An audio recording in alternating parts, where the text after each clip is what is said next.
Hello and welcome to today's episode of the Work at Home Rockstar podcast. I'm excited for today's guest. She is the CEO founder of River City Virtual Assistants, and she helps businesses find skilled virtual executive assistants. So excited to be rocking out today with Katie Santoro. Hey, Katie, you ready to rock? Sure am. Let's do it. Awesome. So we always start off here in a good note. So tell me a story of success in your business that we can be inspired by. Oh, I think that this whole business is a story of success. We've really built this business with a mission to craft a world free of burnout, craft lives free of burnout. So we do that for our team members by giving them some really good work-life balance. And we do that for our clients by providing them with assistance to help them find work-life balance. This business, River City Virtual Assistants, is really kind of built to help others support each other. And it's just been, for me, it's been so fulfilling to be able to help keep parents and caretakers in the workforce while also helping business owners grow their own dreams. Wow, that's awesome. And so now when you're kind of going through this, sometimes not everything goes as planned. So there's some bad notes along with the good notes. I'm wondering, can you share with us something that didn't go as planned that we can learn from? Yeah. So first of all, I think that like failure is a mindset. I don't look at things as failures. I like to look at things as opportunities. Now, if you catch me in like the middle of a Tuesday, I will be like, I am failing at everything. But for the most part, every time that something goes wrong, it's an opportunity to change and grow, readjust, learn new things. For me in life, one of my biggest opportunities was really going through burnout. I'm a recovering overachiever, and it led to some pretty dark places of just pushing myself beyond what any human is capable of doing.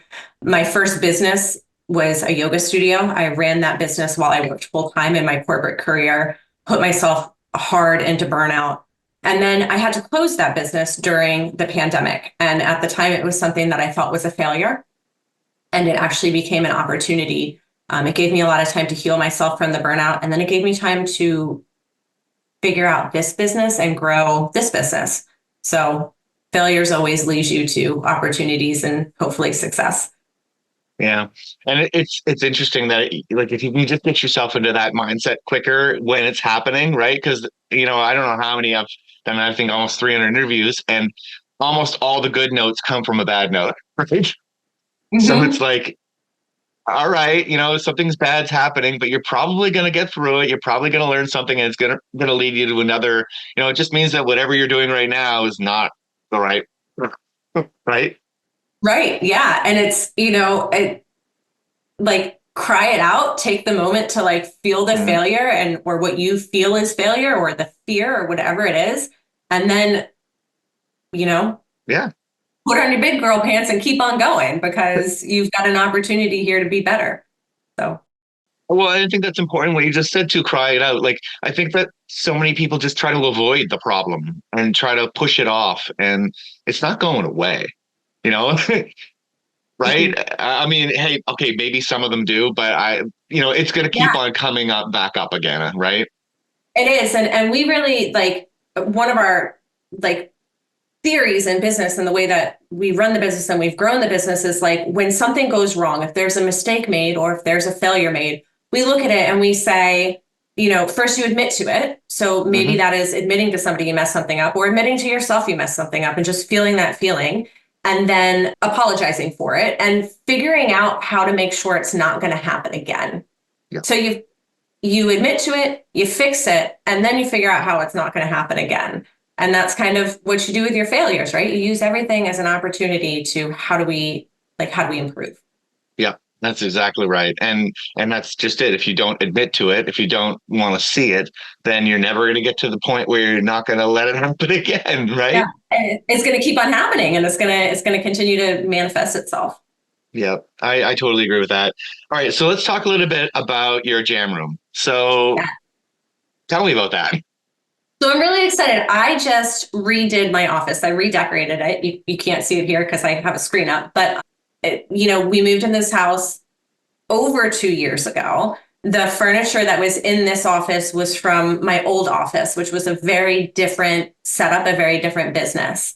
And I was like, you know what? We're redoing this office. So I'm in a converted dining room. It's a formal dining room, so I have a chair rail, but I chose a really pretty color. I think that, you need something calm in your office. We spent so much time in here. So I was really excited about that. I got a super functional desk that took me 4 hours to put together. Never buy the flat package furniture from Amazon. It will take you an entire day, but it's got all the functionality that I need, but things that are really important in my office for me. So the old office, before I redecorated it, my gym was in here. My bike was in here. My weights were in here. And I kind of got to the point where I was like, I need to separate work at church from state, because what was happening is I was getting to the end of my day. I was going to do my workout and I'd hear a ping on my computer, and I'd pause my bike and I'd go back to my computer and I'd do what I'd answer these emails. Same thing was happening in the morning. I'd like to start my morning with some meditation. I couldn't do that. I couldn't do my yoga because it's pinging, or the screens are on. I know what's going on. So I said, I'm separating church from state. So I moved my gym out of my office. This is now just a work area. You need a cozy factor. So I've got a couch. I've got a little chair. The dogs sleep in the chair more than anybody else. But you got to have a little place to sit. I have a little table so I can drink my tea and work on my laptop from the couch if I want to. And then there needs to be wellness factors to it. So I've got my happy light, which is, when it's cloudy here, I need my extra sunlight. So I have a special little light for that. I still have a yoga mat and some blocks and a foam roller down here if I need to just get on the floor and stretch.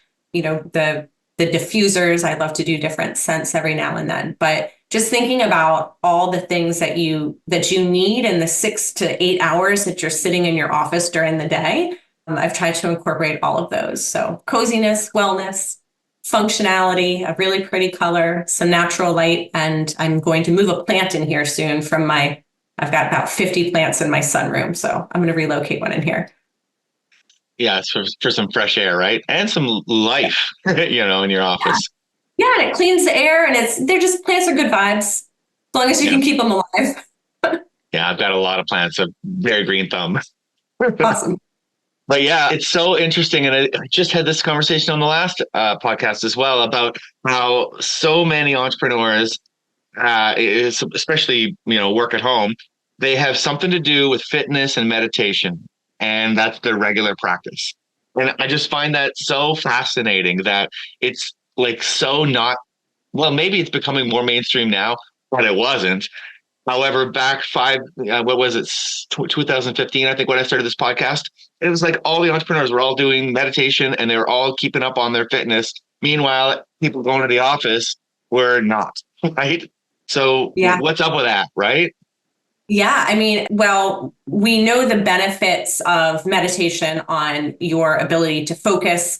We know the benefits of physical fitness on your ability to focus, right? And when you're living a life, for me, like, I love what I do and I want to continue doing it. And I can't continue doing it if I don't take care of my mind and my body. Mm-hmm. So that's where the fitness and the meditation and the yoga kind of come in for me. When I was in a corporate setting, people weren't getting out. You weren't getting sunshine. It's hard to get out during the day and take a walk and do exercise or stretch. It's weird to stand up and start stretching at your desk. And like, those are the things that can lead to burnout, not taking those breaks for yourself. Yeah. So, well, there's the burnout portion of it. And then I think also a lot of jobs are very monotonous, and maybe you can get away with sleepwalking through it, right? And that's totally fine. I mean, if that's the job. However, I can't think of very many, definitely not a solopreneur, possible to sleepwalk through your job all the time. You have to actually interact with people and put on your best face, right? And I mean, okay, there might be portions of your job that are very monotonous that you can kind of just do the work.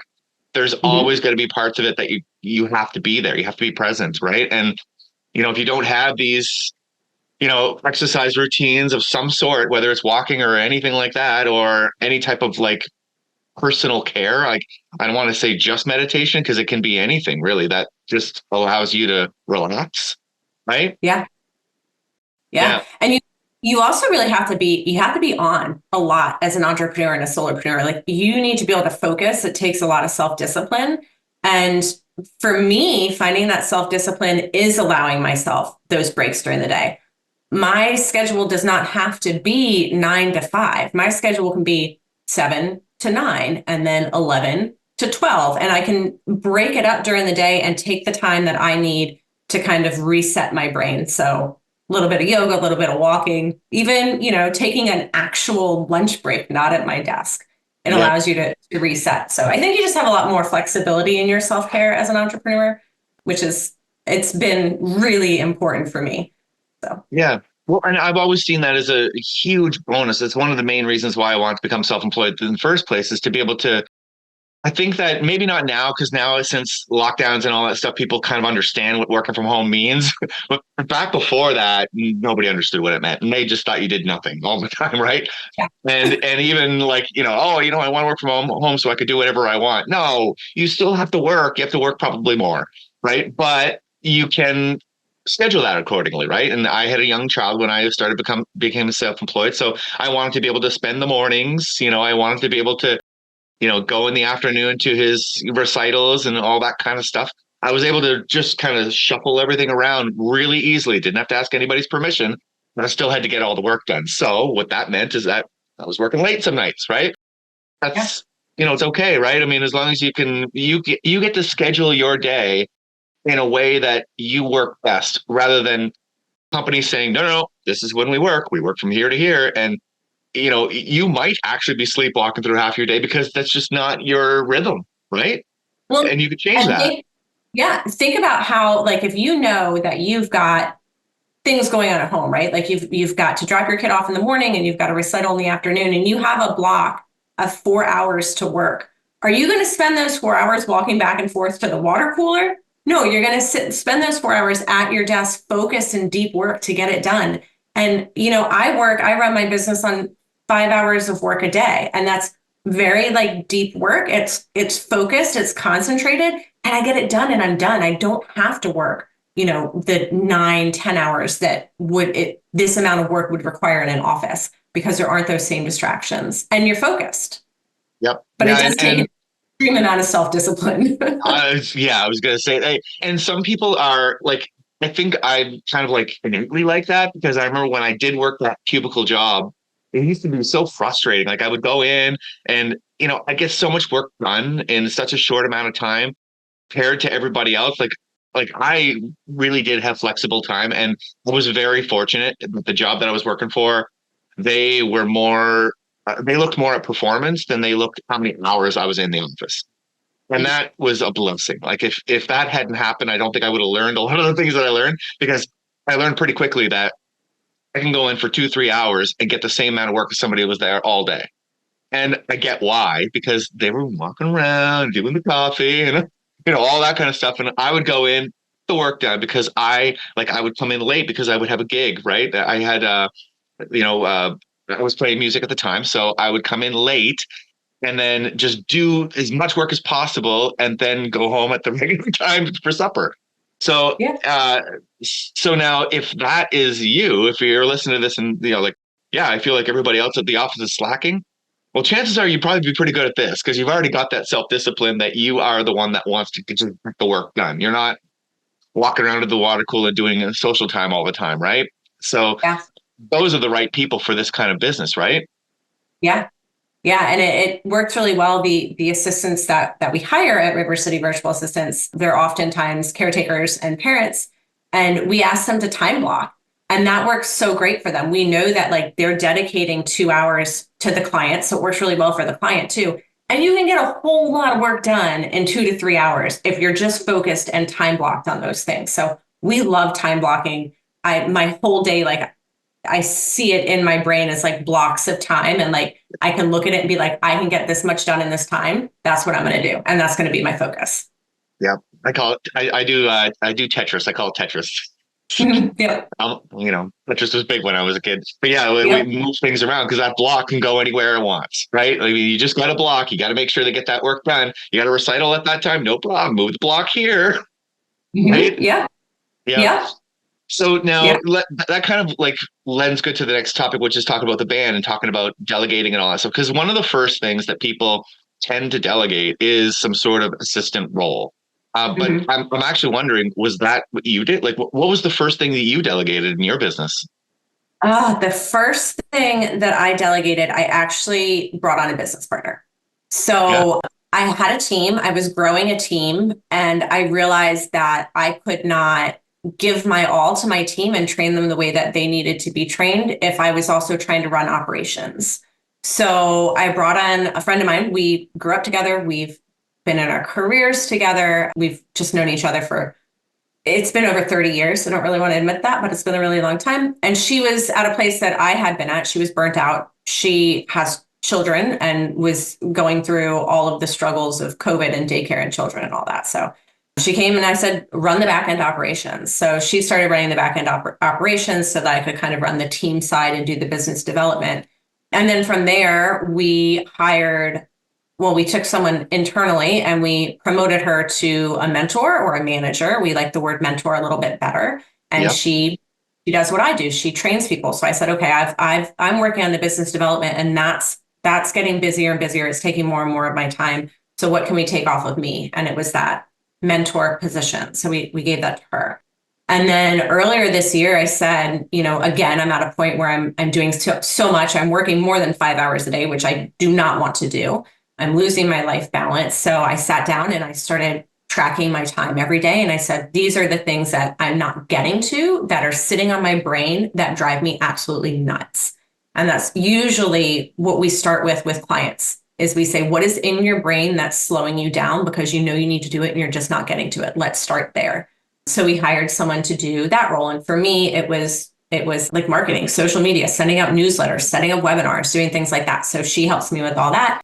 And then our next step is I'm spending a lot of time in business development, and it takes a lot of time. It takes a lot of energy. I'm an introvert. I have to really protect my energy. So we've hired someone to help with business development, and I'm training her on that now. And so we kind of, as my role grows, as my seat fills up and I can't do everything in my time blocks, I start to take them out and delegate them to other people and teach other people how to do it. Something about delegation that people don't always take into consideration is that it's a gift to other people to say, hey, I've got this thing and I want you to learn how to do it and run with it. Giving somebody else the opportunity to learn something new and enhance their skills, it's a gift. And if you can do it from a very, you're not micromanaging and you're not toxic in any way, you're doing it in a very like mentor way, like, these are my skills, you build on it, then it's great. So that's kind of the way that I look at delegating. We don't subcontract. We bring in, like our lawyer. Of course, we're not going to have a legal team full time. So, Yeah. your lawyer, your CPA, things like that would be more of a, not a contractor role, but, retainer role.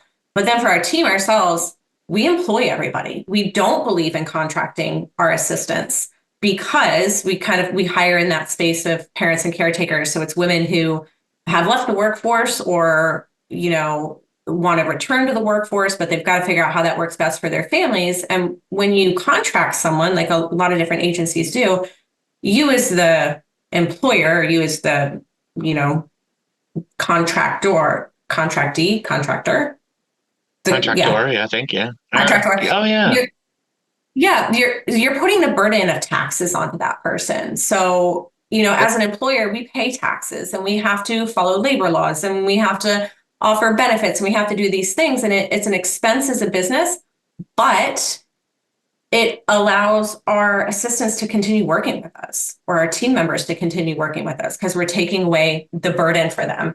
It was also really important to us to be able to offer benefits and PTO. I know that I stayed in a job for way too long because I was afraid to not have healthcare. And Hmm. I think women tend to stay in jobs and relationships for way too long, things that are toxic and not good for them because they're afraid not to have that safety net. Yeah.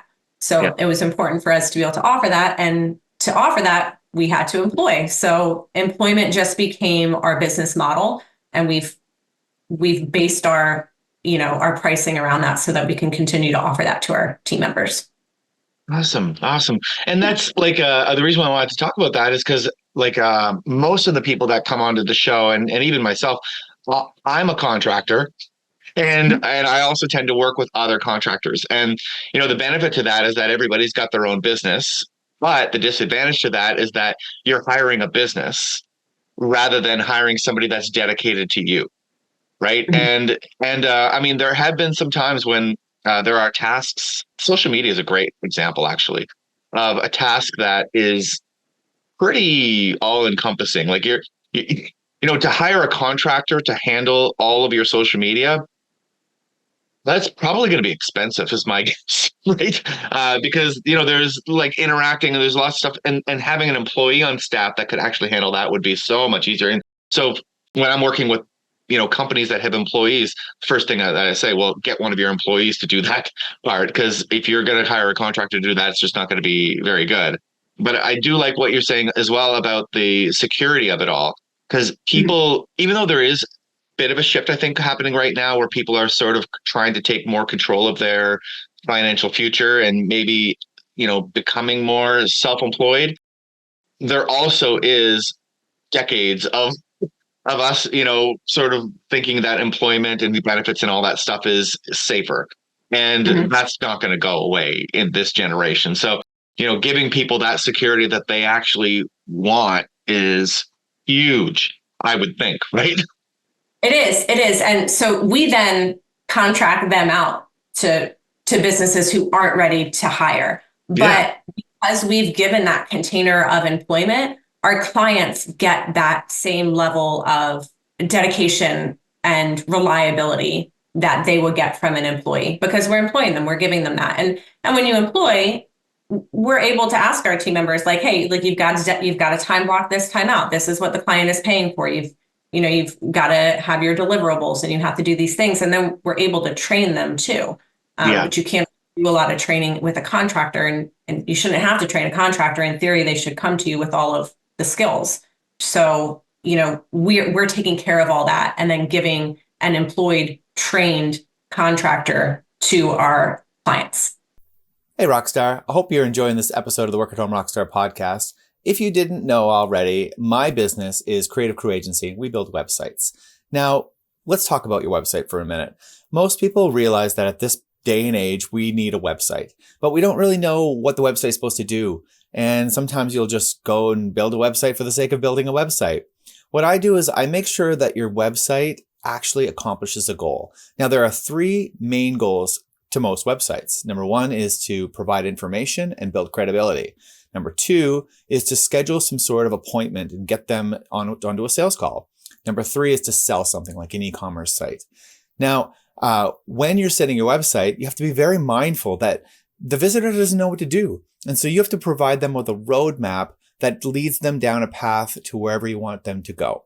On my website, I want them to be on a free consultation. So that's why when you go to creativecrewagency.com, you'll see information about scheduling a free consultation. Now, for you though, I'm going to provide you with an extra link so that you can get your free website audit. Go to creativecrewagency.com/free website audit and schedule an audit with me. And I'll go through your website live and determine what we can do to improve your conversions and make sure that you're getting the business from your website. Go to creativecrewagency.com and we'll see you there. Yeah. Yeah. And I think one of the disadvantages that I've seen over the years about contractors is that they sometimes come and go too.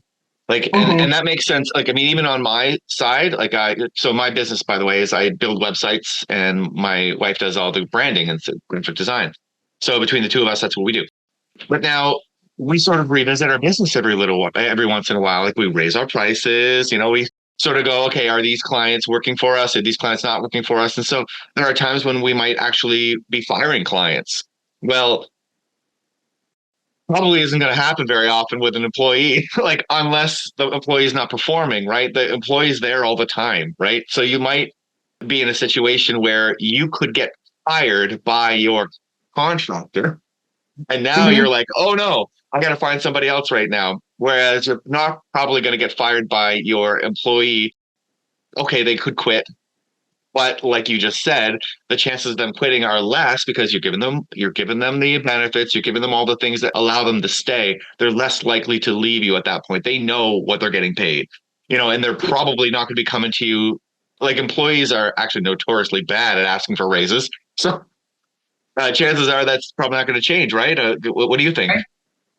Yeah, and we build that into our pricing structure, right? We believe in giving people raises on. We are not like you need to work, all these hours. I'm not impressed by an email at 9 a.m. or 8 a.m. or late at night. Like, Yeah. I don't care when you're working, just work. So we give raises based on tenure with us. So how long they've been with us, and then the quality of their work. And the very few things that we ask for, which is showing up for your clients, being reliable, being consistent, delivering a quality product. And yeah, so we give raises based on that, and we handle all that. So our clients don't have to.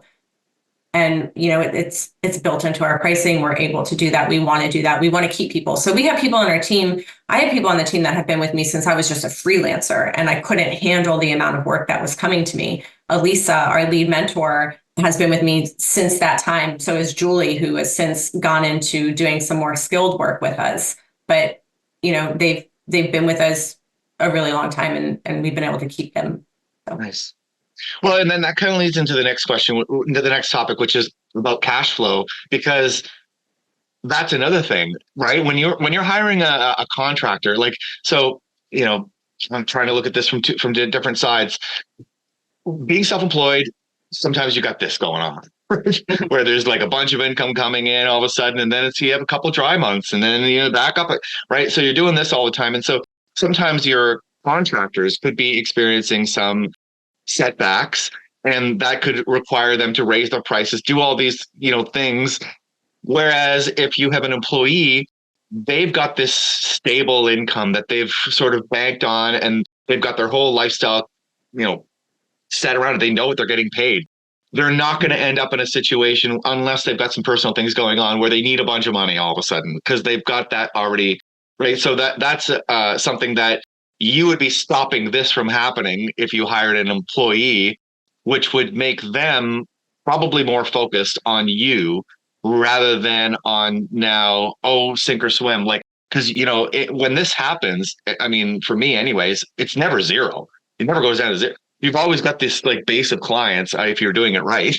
Right. Mm-hmm. So, if that were to happen and I hadn't planned for this to be happening and saving the money and making sure that the cash flow is positive, then I could be in a situation where I'm actually raising the price of these little big clients that I have because I don't have enough money. Right. So, but anyway, that put aside, what about like, how do you make sure, because you mentioned a few times that you count for all that stuff, how do you make sure that your cash flow is positive from the get-go? Yeah.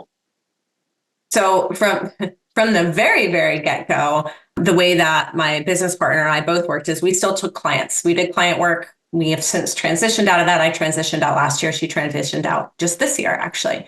But we wanted to make sure that we were paid. I know from my last business that I closed prior to this business because of the pandemic, there were many months where I didn't pay myself. I used contractors in that business, which was learning the difference between having a contractor and employee. I wouldn't pay myself, and that causes resentment and it causes burnout. Like, it's important to be able to be paid by what you do. Mm-hmm. And business owners, I think, sometimes think, oh, well, I'm running the business. I have to pay everybody first. I don't have to worry about myself. But if you don't worry about yourself first, you're not going to be able to take care of other people. It's that whole theory of like, you're on the airplane, you're going to put your mask on before the person next to you. Yep. So we started with that foundation. We would do client work and make the money that we needed to make to support ourselves and our families. And then in our free time after that, then we worked on building the business and bringing on other people. The way that we kind of handle our cash flow is we almost have like a subscription model. So our clients hire blocks of time per week, and then our assistants dedicate those blocks of times to their clients every week. So it sets up this mutual understanding and trust of everybody's time. The assistant knows that they're going to be paid. They say, I want to work 10 hours a week. We get them 10 hours of work a week. They know that's the income that they're going to make. Their family can rely on it by keeping them being able to rely on their income and not having the back and forth of a freelancer or a contractor. It keeps them with us longer. And then on the client side of it, they know what their budget is always going to be for their assistant. They know that they're getting this block of hours. Their assistant can do that much in that block of hours. They're getting that time back for themselves to do their own thing. And the price will stay the same. In the occurrence where, the assistant needs a couple more hours for a special project or something, it's all in writing. It's, we never bill people for tons of hours. I just believe in having that like clarity in what everybody is making, what everybody is paying, so that everybody can really rely on it. I can't use the words reliable and consistent more. It's two of our biggest values. It's what we've grown off of, and that's built into our pricing and our contract structure. Another thing that we do on cash flow, when you're billing, we bill our clients every 2 weeks because we pay our assistants every 2 weeks. So it's bill, pay, bill, pay. So we're in a cycle. And we need to make sure that we can make payroll, because if we can't make payroll, the people who don't get paid are then me and my business partner. Yeah. And we need to be paid, right? Because we're working really hard as well. So we just kind of built into our contract that we have to have payment on file, and it's encrypted in our billing system. They get 7 days after the invoice arrives. They get 7 days to, dispute it if there's any problems with it. And we will always listen to those problems and work through it. But we need to make sure that we have cash flow so we can pay everybody. And that's what we do. So it keeps the cash flow going. There's a point, I think, last year where we had, $12,000 in overdue invoices. And we were like, how are we going to make payroll right now? We weren't at a point where we had really good cash reserves, which we've since worked on for that reason. But we were like, how do we, this feels like a failure, right? Like, if we are not paying ourselves and we can't make payroll, that is a failure in our business. How do we improve upon this? What is the opportunity here? And that's where we came up with the idea to use the systems that we have for the encrypted payment type so that the cash flow keeps going. Yeah, right on. That was And a really I'm totally long explanation. no, and I'm totally on board with that. Those time blocks. We do similar things in our business as well. And it was the holdback that I had was, well, but what if they don't need that much time in a month, right? Now they're paying too much money, aren't they? Like, well, won't they be upset about that? And what has your experience been on that? So it can go two ways, right? Like we'll look at it. If the assistant is working with a client and we tell the client, like, this is your time block, it's 10 hours a week, we ask you to fill that. It is a minimum. If the assistant isn't getting 10 hours a week of work, they're going to come to me and say, hey, I'm bored. I'm being paid for this time and I'm not doing anything. And I need more work. So we work with the client to say, what else can you give to them? What other things can you delegate to fill up their hours? If it's an issue of, okay, we need to knock down hours and go down to a lower package, then we adjust it. But, for the most part, it's just kind of, if you want that person to be available to you, you have to pay for their availability. So if you want them to be there for you every day from 9 to 11, you need to pay them for that, whether or not you have the work to fill it, because they're taking that time away from their families. They're taking that time away from their personal life. Like, in my mind, it's just the right way to work with other people. But if you do need less hours, cool. Like, let's knock it down. On the flip side of that, if our assistant has asked for 10 hours and you only want 5, we're going to get them another client. So they may not be available when you want to go back up in hours. But, Right. There's always room for movement, but at the same time, we need to be consistent and reliable with each other. Yeah, and I think what you just said about availability is the key point to that, and that's really what I've experienced as well. Is that when you explain it that way to your client and say, okay, listen, okay, fine, you might not have any fires or whatever that on any particular day, but you've paid for that person to be available when you do, right? And that's worth something, right? I mean, it's not just like, oh, well, we didn't have anything today, so we're not going to pay. Yeah, but you might have, and if you did, then that person would have been there to handle that, which they were yesterday, right? Right, and that's kind of the way you look at it. Yeah. And then the flip side of it, we are very, and this comes from my own burnout and my own toxic work environment.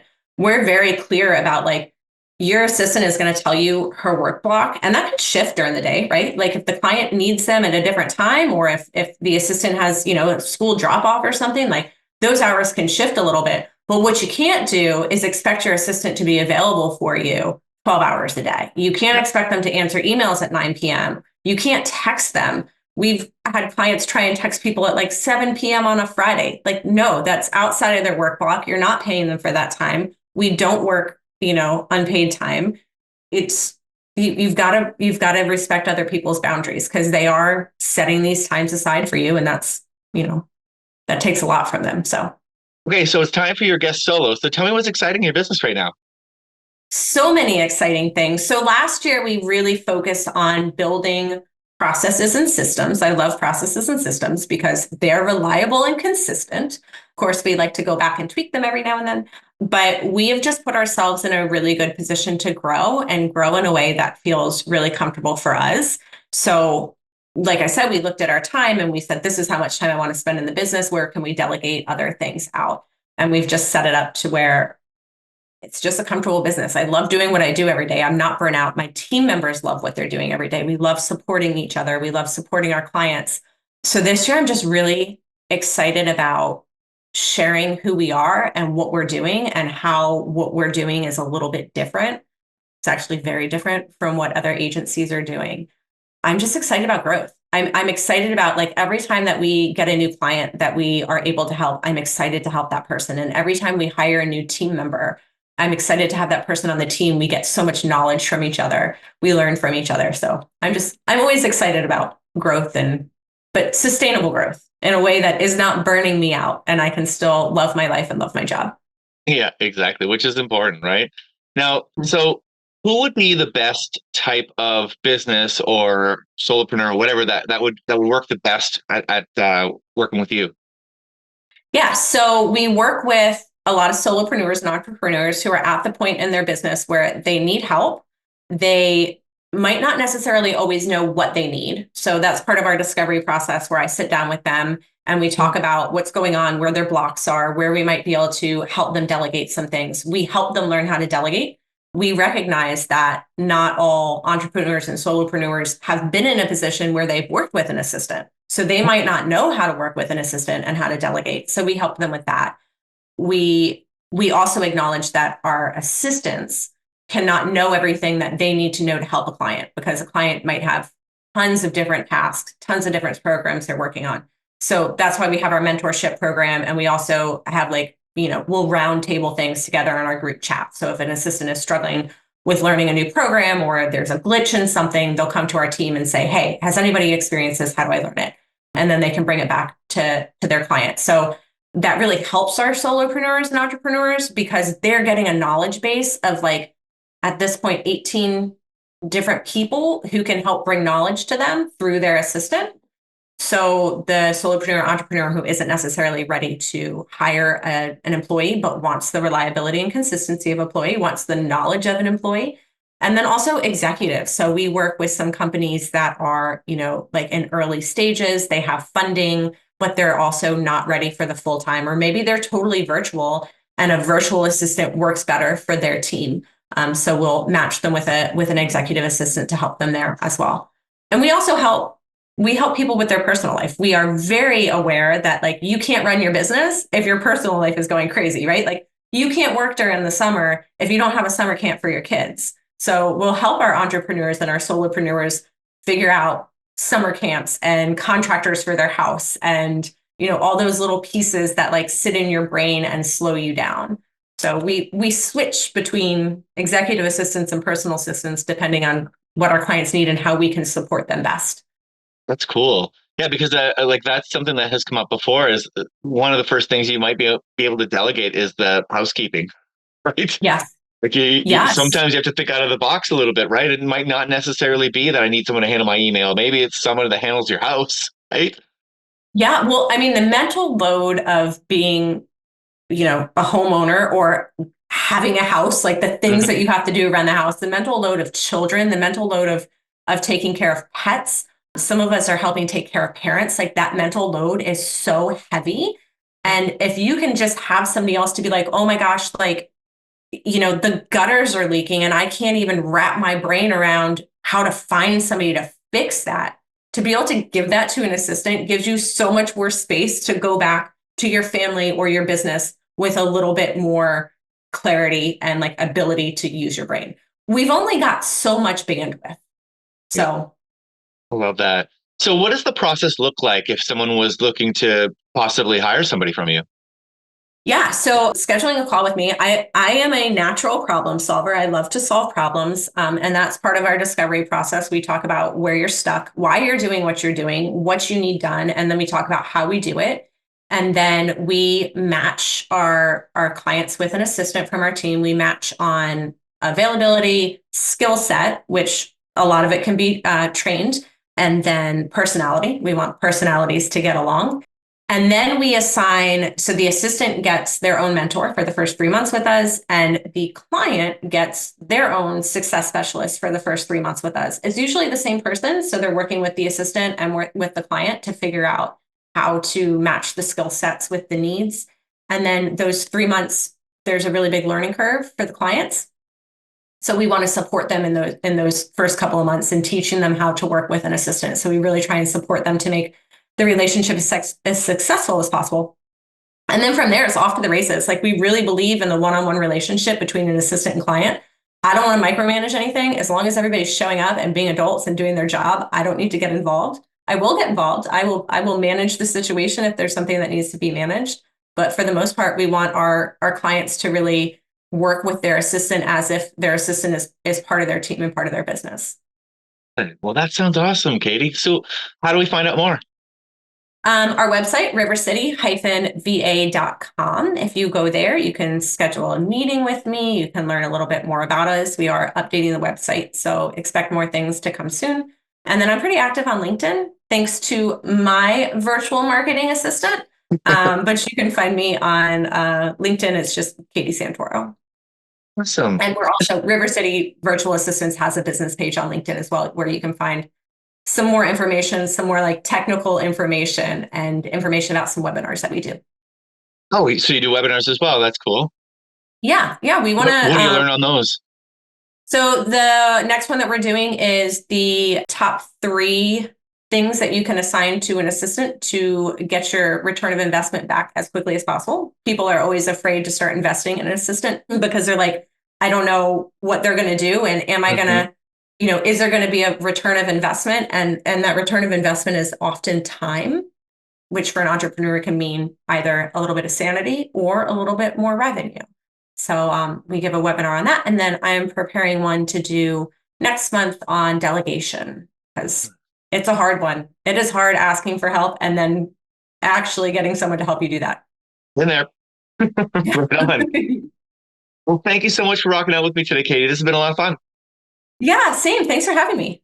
No problem. And to the listeners, make sure you subscribe, rate, and comment. We'll see you next time on the Work at Home Rockstar podcast.